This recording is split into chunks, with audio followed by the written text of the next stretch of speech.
Assalamualaikum warahmatullahi wabarakatuh.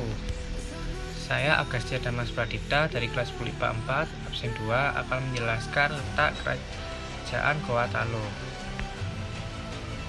Di Sulawesi Selatan terdapat salah satu kerajaan Islam terbesar, yaitu Kerajaan Goa Talo atau Kerajaan Makassar. Letak wilayah inti kerajaan ini berada di daerah Kabupaten Goa, Sulawesi Selatan. Kerajaan Goa Talo mencapai puncak kejayaannya pada abad ke-17 ketika kesultanan ini berkembang sebagai pusat perdagangan dan mengembangkan berbagai inovasi di bidang pemerintahan, ekonomi, militer, dan sosial budaya. Awal mula kejayaan kerajaan ini tidak lepas dari peran Karaeng Patinggaloang, seseorang mangkubumi yang menjalankan kekuasaan pada 1639 hingga 1654, mendampingi Sultan Malikus Said yang kala itu masih kecil. Pemimpin Kesultanan Goa Talo yang paling terkenal adalah Sultan Hasanuddin.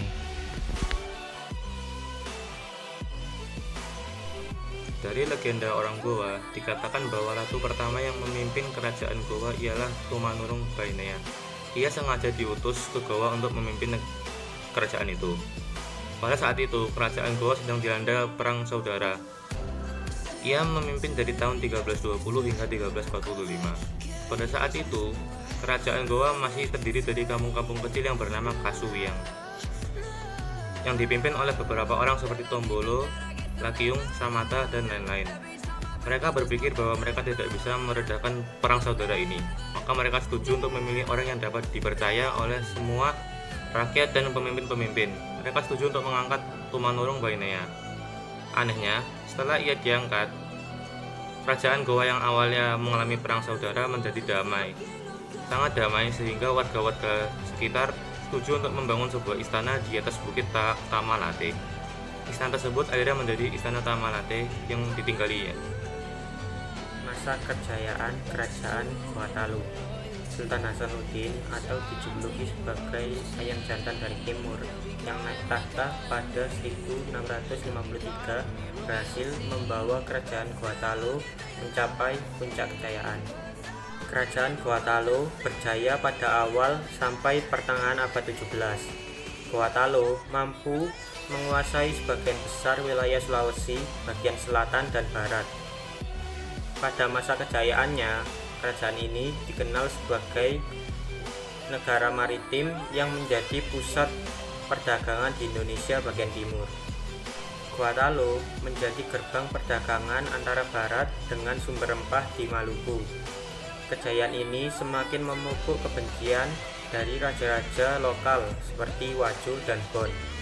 Mereka membentuk aliansi memusuhi Goa Talo yang akhirnya disambut dengan bantuan dari VOC.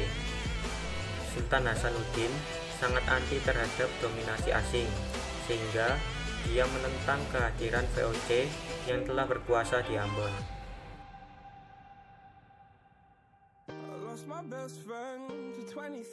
Raja terakhir kerajaan Goa Talo adalah Andi Icudang Matawang Karang Lalulang Sultan Muhammad Abdul Qadir Aiduddin yang memerintah pada tahun 1956 sampai 1960. Beliau meninggal di Jongaya pada tahun 1978. Untuk raja terakhir ini, saya tidak menemukan informasi lain seperti asal-usul dan latar belakang beliau. Selanjutnya adalah keruntuhan. Sebab runtuhnya kerajaan Goa Talo adalah karena pengkhianatan Raja Arupalaka dari Bone, dan Belanda berhasil mengalahkan Sultan Hasanuddin dengan memaksanya menandatangani Perjanjian Bongaya pada tahun 1667. Setelah ada Perjanjian Bongaya, prajurit Goa Talo tetap melakukan perlawanan terhadap Belanda, tetapi mereka kalah dalam kualitas dan kuantitas terhadap pasukan Belanda. Goa Talo menyerah kepada Belanda pada tahun 1669.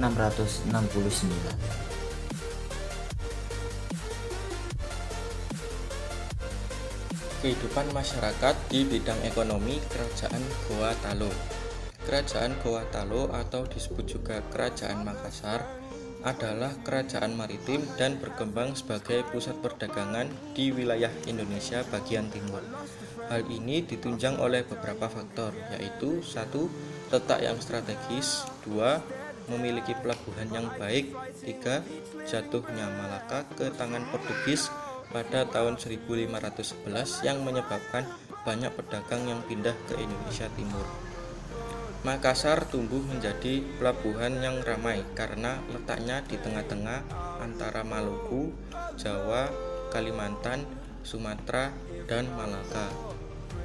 Untuk menunjang Makassar sebagai pelabuhan transito dan untuk mencukupi kebutuhannya, maka kerajaan ini menguasai daerah-daerah sekitarnya. Di sebelah timur ditaklukkanlah kerajaan Brunei. Sedangkan untuk memperlancar dan memperluas jalan perdagangan, Makassar menguasai daerah-daerah selatan seperti Pulau Selayar, Buton, demikian juga Lombok dan Sumbawa di Nusa Tenggara Barat. Semakin lama, Makassar berkembang sebagai pelabuhan internasional sehingga banyak pedagang asing seperti Portugis, Inggris, dan Denmark berdagang di Makassar. Pedagang-pedagang Makassar memegang peranan penting dalam perdagangan di Indonesia.